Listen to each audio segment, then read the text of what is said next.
Olá, pessoal. Mais uma vez aqui o professor Cristiano, canal Bate-Papo na Janela.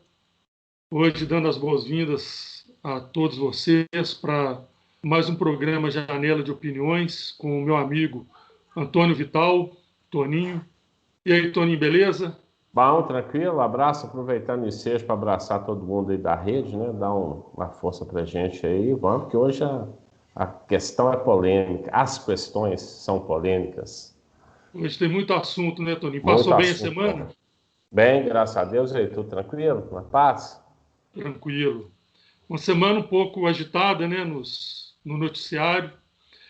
E no domingo passado, né, uma semana atrás, ele já começou com uma notícia do ataque, né, do presidente Jair Bolsonaro ao jornalista do jornal O Globo, quando foi perguntado dos 89 mil reais na conta da Michelle. E ele falou que queria dar uma porrada na boca do jornalista. E o que chama atenção é que o Bolsonaro estava calado, mais quietinho, né, até Exatamente. então, e voltou a mostrar uma disposição com a imprensa, e não só no domingo. No dia seguinte, chamou os jornalistas de Não bundões, satisfeito, né? Não chamou os satisfeito. jornalistas de É, bundões, né? é, E foi esse embate ao longo da semana, né? Movimentou também as redes sociais, exatamente. né?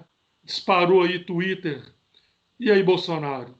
Por que que o Fabrício Queiroz depositou 89 mil reais na conta da Michelle? Virou meme, virou zoação, mas virou uma coisa séria também, porque envolve a questão da liberdade de imprensa no Brasil, e não só a questão da liberdade de imprensa, mas o posicionamento de um presidente da República, né? A postura Isso. dele como presidente da República. É. Bom, vamos Como que lá. você...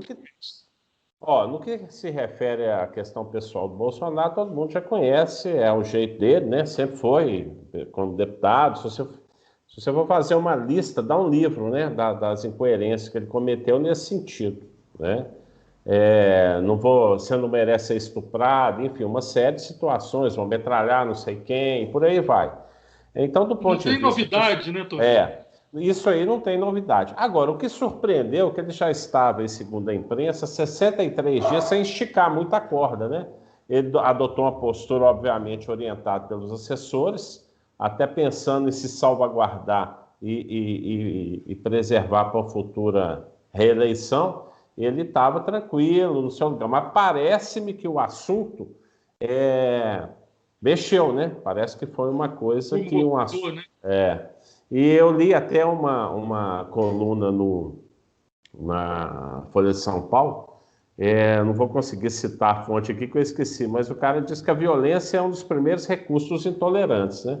Então aquilo ali soou para ele como uma pergunta que sentiu, né, digamos assim, e a saída foi aquela. E o que surpreende é nesse sentido que eu falei. Foi porque até então ele estava evitando esse confronto com os poderes, estava evitando, inclusive, sempre assessorado, né, porque isso não é decisão tomada por ele, sim pela assessoria, e de repente o questionamento tocou na ferida, vamos falar no popular, né, e ele voltou a ser o Bolsonaro de antes. Nenhuma novidade nesse ponto. O que surpreendeu foi a mudança de postura, que ele estava mais na defensiva, né, e partiu para o ataque. Não, e mais para o meio da semana, se eu não me engano, para quarta ou quinta-feira, ele teve em Ipatinga para reinaugurar, né, Os um Minas, alto né? forno lá dos Minas, e chamou um jornalista de otário também, né? Deixa de Não, ser foi a otário. semana Então, toda foi a metralhando, semana né, esse o embate. ataque.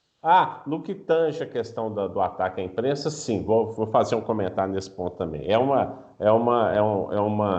afronta à liberdade, né, de exercício da profissão e de expressão, e tem o seguinte, a liturgia do cargo exige isso.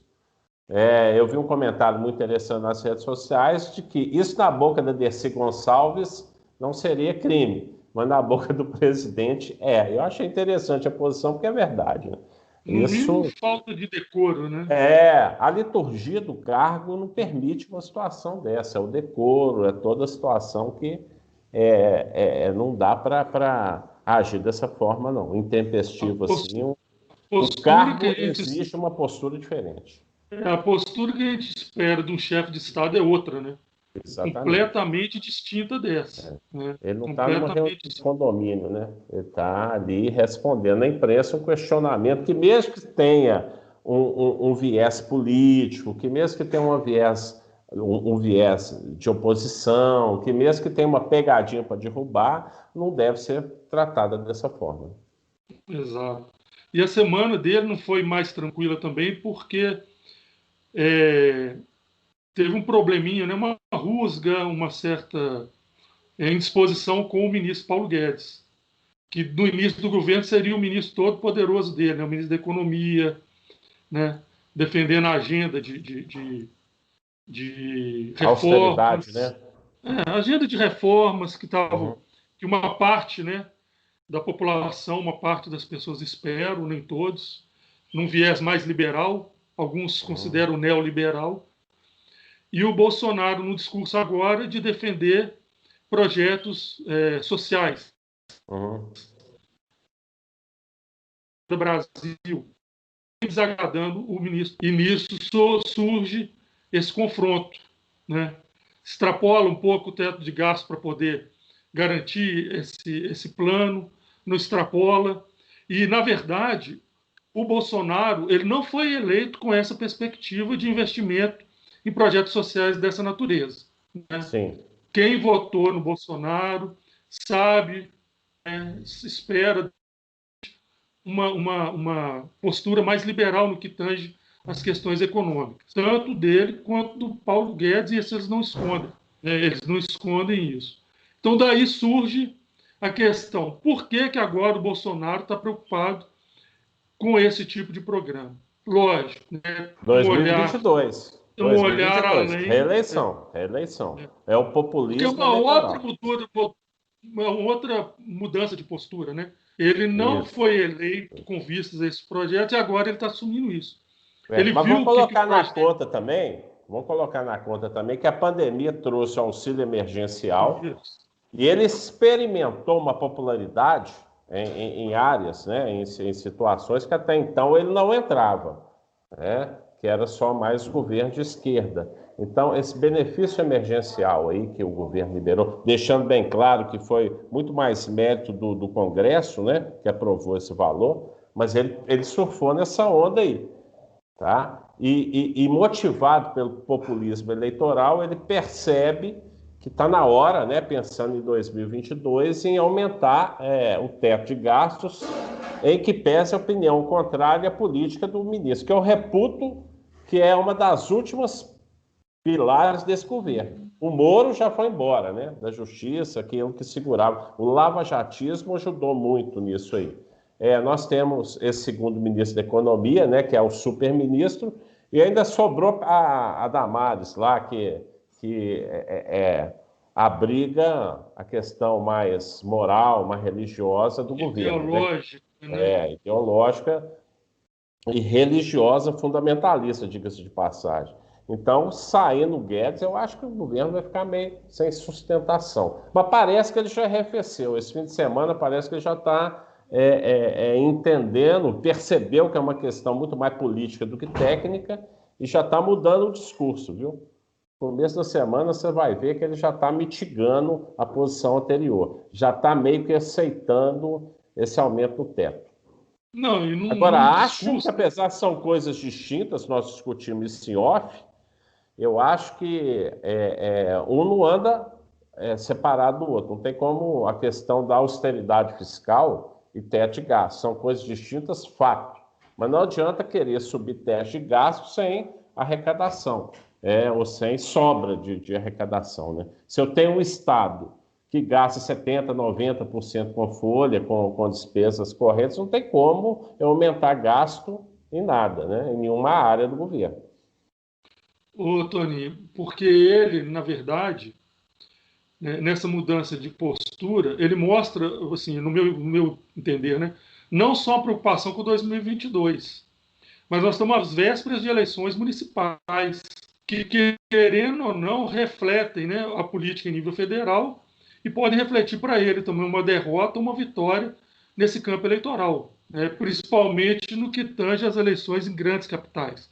Né. Então, ele pode estar com isso em vista também quando ele muda essa postura dele, de uma preocupação puramente neoliberal, liberal com a economia, para investir em programas sociais, né? Como vai ser o Renda Brasil que eles estão planejando. E ele pediu para suspender o Renda Brasil e que a equipe econômica mostrasse um novo plano para ele, né? Isso mostra a discordância dele, né? Vamos dizer assim, uma crise política aí no Não estão governo falando a dele. mesma língua ali, né? O Ministério e o presidente. Né? O titular da pasta e o presidente não estão na mesma sintonia nesse ponto aí, não é isso? Isso.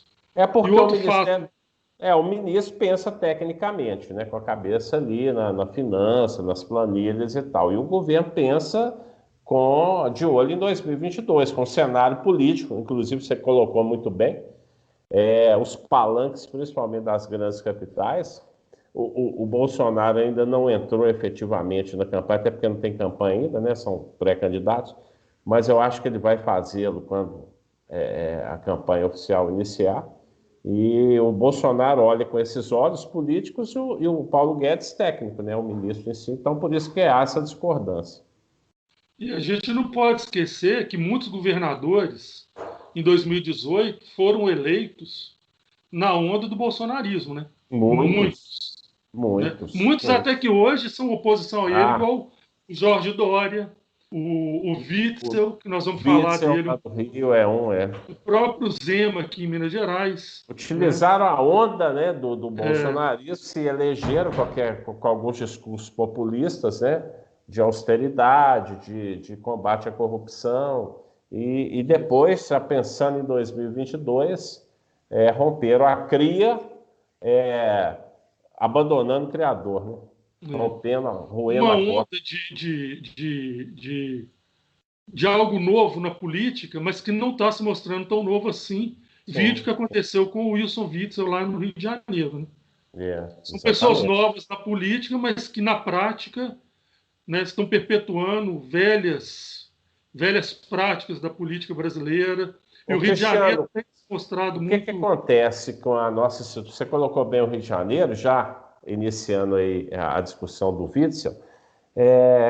Veja bem, a questão de corrupção no país, ela não é de ideologia, não é de partido, ela não está comprovado. A questão da corrupção, ela é sistemática, está no sistema político brasileiro. Você não concorda com isso? Olha o Rio de Janeiro para a gente perceber. Tem quanto tempo? Vamos lá, os garotinhos, né? Tanto a Rosinha como o Antony, Sérgio Cabral, Pezão, Moreira Franco, todos os últimos governantes do Rio de Janeiro, pós de redemocratização, todos tiveram problemas. Você já tem um sistema político viciado. A nossa democracia, o pilar da democracia é o princípio da soberania popular. Todo poder emana do povo. Só no papel, mentira. Você tem grandes grupos aí por trás disso tudo que, de certa forma, contaminam o sistema político e não adianta você entrar lá e falar que vai mudar, porque o sistema já está corrompido e acaba você entrando naquele viés e essa situação. O Rio de Janeiro é um exemplo disso.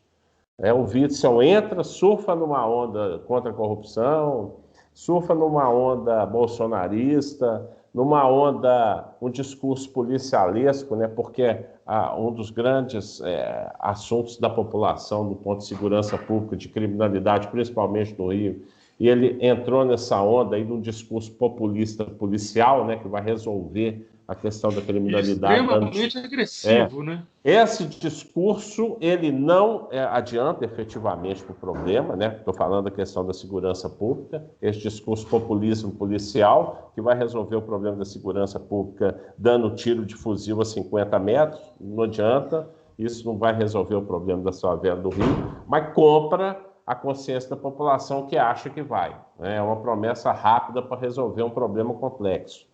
É uma solução simplória para resolver um problema complexo. Não funciona, mas dá voto, né? E o Witzel acaba mais entrando aí nesse turbilhão político do Rio de Janeiro que a gente já conhece há muito tempo, né?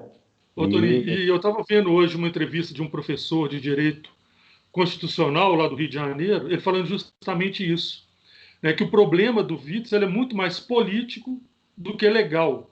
porque só esse afastamento, né, ele pode até, semana que vem vai ser avaliado novamente, Pelo né, colegiado, né? Porque vou pelo deixar bem colegiado claro que a decisão foi monocrática. Eu democrático, sei né? que cabe, vou explicar aqui para a maioria que Mas que deixa eu não entende, só de um. completar, Ah, porque independente da decisão do colegiado na semana que vem, retornando ele ou não para o governo, politicamente ele já está comprometido, porque ele teve outra derrota também pelo STF que mandou, né, o Alexandre de Moraes determinou o retorno do processo de impeachment dele para a Assembleia Legislativa que estava até então suspenso. Então o problema dele é ainda maior, né? Então você queria explicar para a gente um pouco, né, o que é essa questão da decisão é, monocrática e do é. colegiado. E a gente podia pensar também, Toninho, só para complementar, até que ponto é válido um poder interferir no outro dessa maneira e quais consequências políticas a gente pode ter daqui para frente, né, se a justiça passar a entender que pode tirar um governador, um prefeito que foi eleito democraticamente, né, até que ponto que isso pode chocar com o nosso processo democrático, com a nossa vida política aqui no Brasil. Vamos lá. Primeiro, respondendo a sua pergunta, a questão politicamente ele já está, popularmente falando, queimado, né? Eu acredito até que ele não sai ileso, né? O impeachment parece que foi aprovado, eu não sei o percentual, mas por grande parte dos deputados da Assembleia Legislativa do Rio. Então, eu acho que ele não sai desse processo no cargo, uma opinião que eu tenho. Dificilmente ele vai sobreviver ao impeachment. Dificilmente. Então, agora, mesmo juridicamente ele se livrar, politicamente está acabado. 2022 para ele está arriscado do mapa, ok?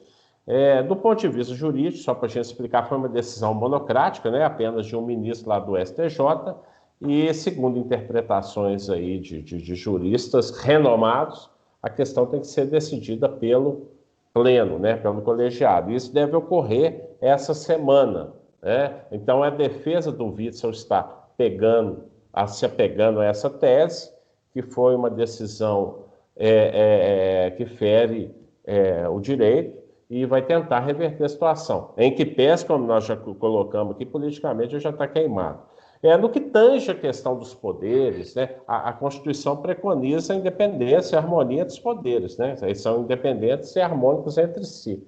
Quando um poder exerce nos limites da lei, nos limites da Constituição, as suas atribuições legais, sem feri-la, não há interferência. Esse sistema de freios e contrapesos, né, que é o que a gente adota, eles são independentes, mas a gente tem, cada um na sua atribuição, uma certa interdependência entre eles, todos dentro da legalidade do Estado de Direito, não há que se falar em risco institucional à Constituição. Mas a aí partir que está o do momento... aspecto, Tony, Mas a do partir do uso momento, deixa eu político só disso, né? concluir, que as decisões passam a ter uma conotação política, sentar em cima da Constituição, aí já há uma clara interferência de um poder no outro. Lembrando que, em que pese o Witzel se elegeu, né, na onda do bolsonarismo, hoje cada um quer ver o outro longe, né, pensando Quer justamente desvencilhar da imagem do o outro, né? outro, exatamente. Então, pode ter sido uma decisão política, sim, até porque, segundo a questão legal aí, parece que foi deixada de lado no caso aí do afastamento. Não estou discutindo direito material, se teve realmente o Se desvio de realmente recursos. ele Porque a gente tem que houve a ver que esse período de pandemia permitiu contratação, né, pelos entes federativos, assim, sem obedecer o rito de licitação, aquela situação de emergência, decreto de calamidade, e isso abriu brecha para corrupção, sem dúvida. e uma das acusações é que envolve a Assembleia também do Rio de Janeiro, que eles estariam desviando, né, uma verba que o governo estadual tem que passar para a Assembleia, e as sobras desse dinheiro, que deveria voltar para um fundo, estariam sendo desviadas, né, para outras finalidades que favoreciam obras de deputados, essas coisas. É Então, o que eu não é falei no só... início, né? Já tem um sistema pré-estabelecido que o próximo governador vai pegar esse sistema já instalado, Já tá? viciado, né? Já viciado, né? O poder já está viciado, então é muito difícil você acabar com isso, né? Faz uma análise histórica aí dos últimos governantes do Rio de Janeiro, Você já pós-democratização. Você tem vai ver que dois presos, né? dois Dois. presos e estão caminhando para um terceiro, já ter, enfim. Então, a gente já vê que o sistema já é corrompido, os que entram vão acabar fatalmente engolidos por esse sistema. E você começou a falar aí, que eu acho que é importante, né, no lado político, né? A gente vê que desde o início da pandemia, Jorge Dória, o próprio Witzel, tentaram, né, se desvencilhar um pouco da imagem do Bolsonaro, porque receberam muitas críticas em relação a como estava tratando a pandemia, e eles querendo mostrar que estavam preocupados, que eles tinham autonomia para determinar, né, as suas próprias políticas de combate à Covid nos seus estados. Né?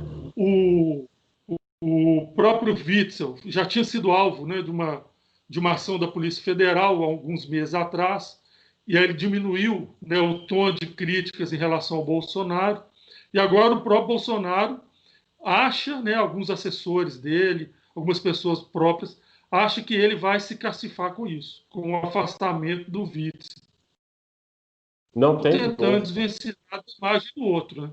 Sim, não tem dúvida que acaba cacifando politicamente, pegando capital político o Bolsonaro nessa questão do Rio, que tinha um opositor lá numa capital importante, né? E com essa situação do Witzel, acaba o Bolsonaro, digamos assim, numa linguagem popular, ter menos um inimigo, né? Para 2022, no importante Estado da Federação. Assim como tentaram fazer com Dória, né? Ainda está em andamento lá, a gente não sabe o desfecho, nessa questão das contratações em razão da pandemia, né? Que os governos tiveram a autonomia para fazê-lo sem a observância das exigências, né, de lei de licitação, essa situação. E o Bolsonaro, obviamente, vai usar a máquina federal no que tiver competência para investigar, para ir se livrando de futuros opositores para a reeleição. Né? Então, eles usam o bolsonarismo para se eleger como governador, uma vez instalados como chefe do executivo estadual, aqueles que pensam em ocupar o Palácio Planalto, como o Bolsonaro também pensa, né, na reeleição, passam a ser inimigos. Isso é normal no tabuleiro político, a gente sabe disso. Né? A gente sabe que isso podia ocorrer. Se Dória e Witzel, como é o caso, têm pretensões de ser presidente, eles vão desvencilhar, usar a onda bolsonarista para se eleger, ótimo, legal, valeu, mas agora cada um por si. E o Witzel pode existir, né? Ah, sem dúvida. Pretensões eleitorais Ah, dele, provavelmente. Apesar que no nosso país, né, de memória curta, né, a gente nunca Não pode pode. duvidar de nada. 2 anos para uma eleição aqui é uma eternidade, é 2 séculos e meio. Muita coisa pode acontecer, inclusive com reviravoltas, né, de Se ele candidatos. sobreviver ao impeachment lá, né? Que vai ser pouco provável que aconteça. Pouquíssimo provável. Eu creio que tem elementos suficientes, tem legitimidade, porque a Assembleia, mesmo aqueles que estão politicamente aliados a eles, são favoráveis à investigação, e eu acho pouco provável ele ser livrado do impeachment. E o impeachment vem como consequência, a gente tem que ver isso, né? Vem como consequência a impossibilidade de se reeleger, né? Ô, Tony, no âmbito internacional, né, para a gente pegar o que destacou nessa semana, né, de noticiário, no domingo também o caso de mais uma violência contra um negro nos Estados Unidos. Né? Um jovem de 29 anos, com os filhos próximos, foi alvejado 7 vezes por um policial, né, e nas costas. Tanto que hoje ele sobreviveu, mas ele está paraplégico. E mesmo paraplégico, a polícia o acorrentou à cama do hospital para que ele não fuja. Né? É mais um caso, né? Gerando mais conflito nos Estados Unidos. No ambiente já convulsionado pela queda anterior, eu me esqueci o nome do... George Floyd. Foi pouco tempo. Exatamente. E aí vem mais um caso desse, né? Uma crítica, um momento crítico, inclusive só pegando um ganchinho político aí, o Trump vai perdendo cada vez mais com isso, né? Está caminhando para perder, na minha opinião, as eleições, e isso só veio a reforçar esse discurso, né, dessa nova onda aí de racismo, de xenofobia, né, e as ações acabam extrapolando, né? Nós vimos absurdo, né? E hoje em dia tudo filmado, né? Não tem como você fugir dessa realidade. Então, mais uma vez, pega um ambiente já convulsionado, já não sabe o que vai ocorrer daqui para frente, com revolta do mundo inteiro, né? Repercussão mundial, e crítica a situação lá nos Estados Unidos. Esperamos que não ocorra mais, que a situação já está. Não, e os Na Estados verdade, Unidos... o que aconteceu? Tem se evidenciado mais, né? Isso qualquer um pode fazer, perceber isso. A situação sempre ocorreu. Hoje, com as redes sociais, né, com a velocidade das informações e das imagens, todo mundo ali está com uma câmera na mão e joga em rede social, a velocidade é enorme, mas essas situações sempre ocorreram. Não, o Hoje, fato a que rede nos social... Estados Unidos, essa questão do racismo, ela sempre foi muito ela é mais evidente, estrutural, por ela é exemplo, do que no cultural, Brasil, né? ela é cultural, ela é Não, nos cultural. Estados Unidos ela é mais clara, mais evidente, né? Não estou nem querendo Porque entrar na aqui... questão do racismo aqui no Brasil agora, não. Mas o que eu estou querendo dizer é o seguinte: os Estados Unidos Sim, eu entendo. acabam de ser Lá, ainda, o aqui... exemplo de democracia. E, na verdade, não são tão democráticos assim. A gente Né? percebe que não é uma democracia inclusiva. Isso é fato. E não existe democracia que não seja inclusiva. Né? Então, é peculiar a situação lá.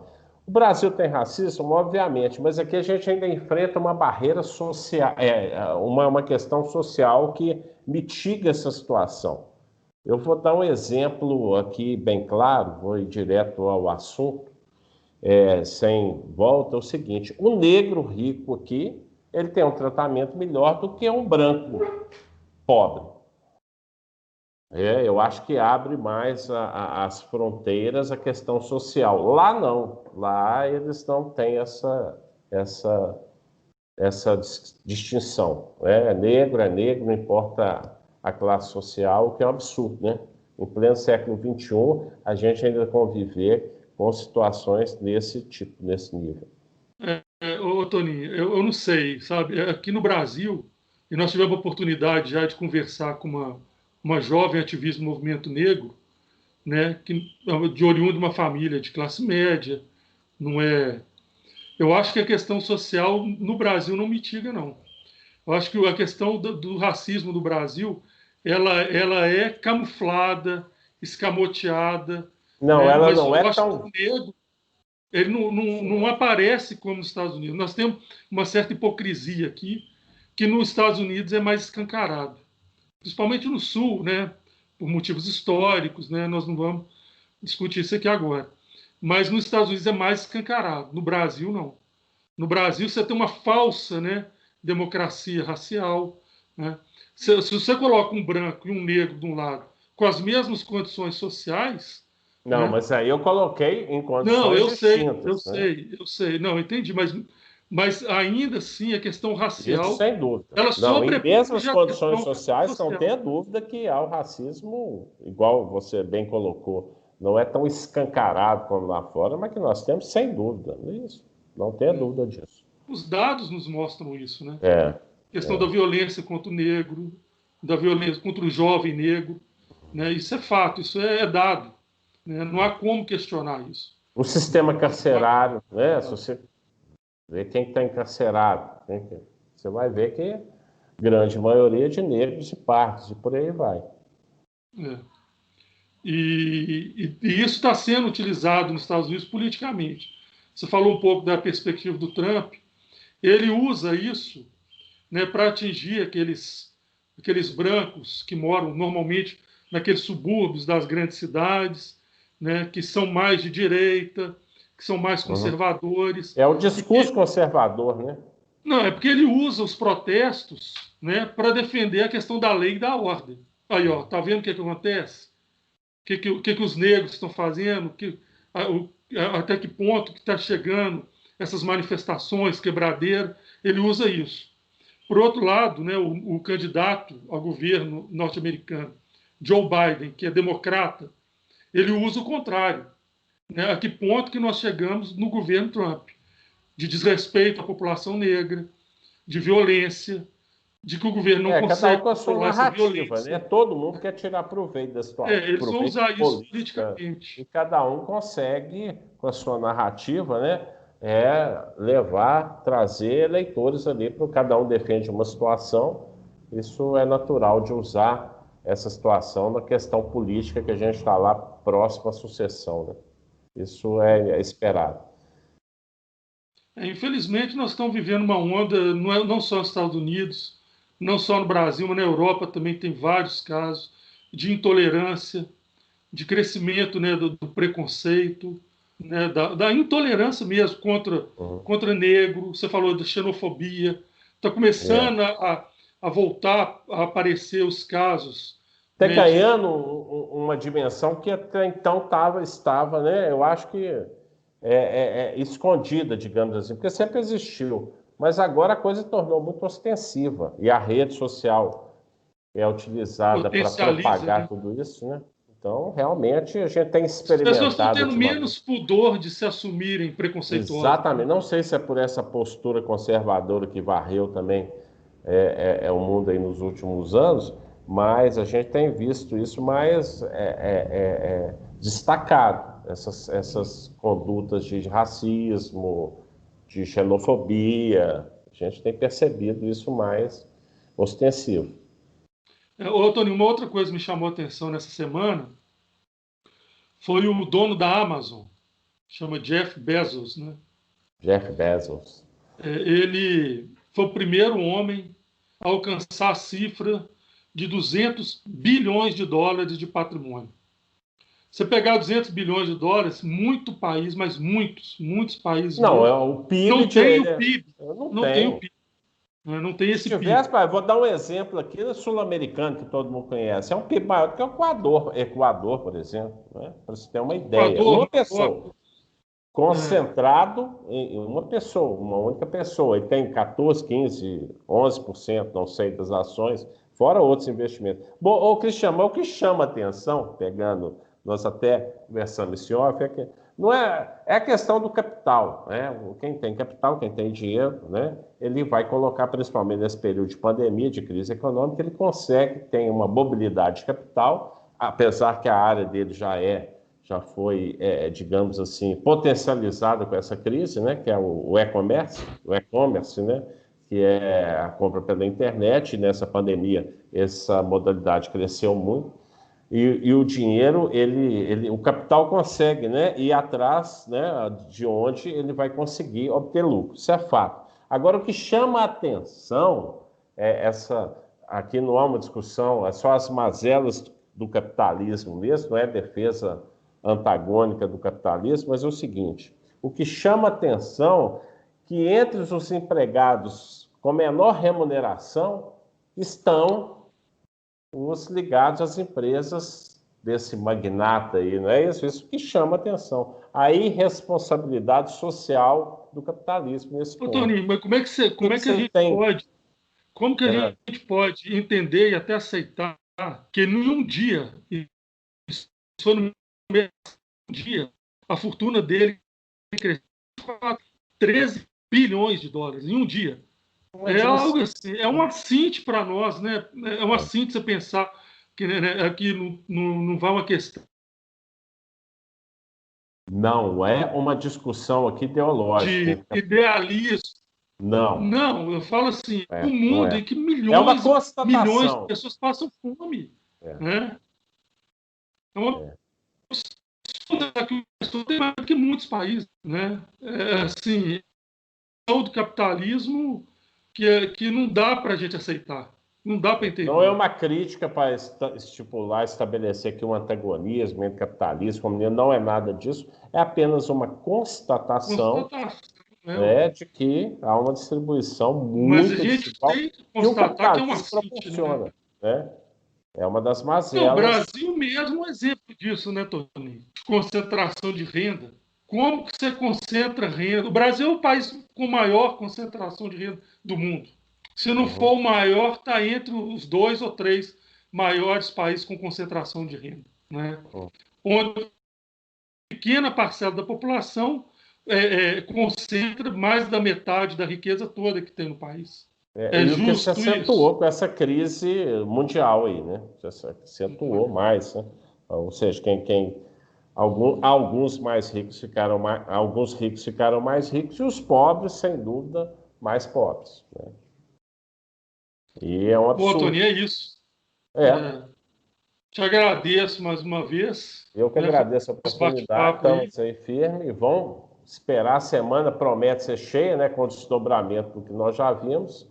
E no próximo programa a gente vai estar discutindo aí os assuntos mais importantes da política nacional, mundial, enfim, né, nas atualidades no mundo afora. Só lembrando que esse é um programa de opinião, né? Nós, mais Ninguém uma vez, é dono da verdade não aqui. pretendemos ser donos da verdade aqui. A gente tem, o Toninho tem a opinião dele, eu tenho a minha. A gente conversa, né? Quem está nos assistindo pode interagir, deixar lá um comentário, gostei, não gostei, fazer um questionamento, né, Cris? Sem problema nenhum. Somos suscetíveis a erros, né, Toninho? Até de avaliação, mas aqui é um bate-papo mesmo, uma questão que é um pouco mais descontraído, mas trazer para vocês, né, o que foi de mais importante na semana. Né? Então, coloquem suas opiniões também, curtam o vídeo, inscrevam-se no canal. Isso ajuda, sugiram a gente tá melhorando durante a semana. Oi? Sugestão é importante para a gente estar até, né, melhorando cada vez mais. Então, gente, no finalzinho aí vamos colocar mais uma charge. Hoje abordando essa questão do afastamento do Witzel e da briga política com o Jair Bolsonaro. Então a gente agradece mais uma vez. Esperamos nos encontrar no próximo programa. Um abraço a todos. Um abraço. Valeu.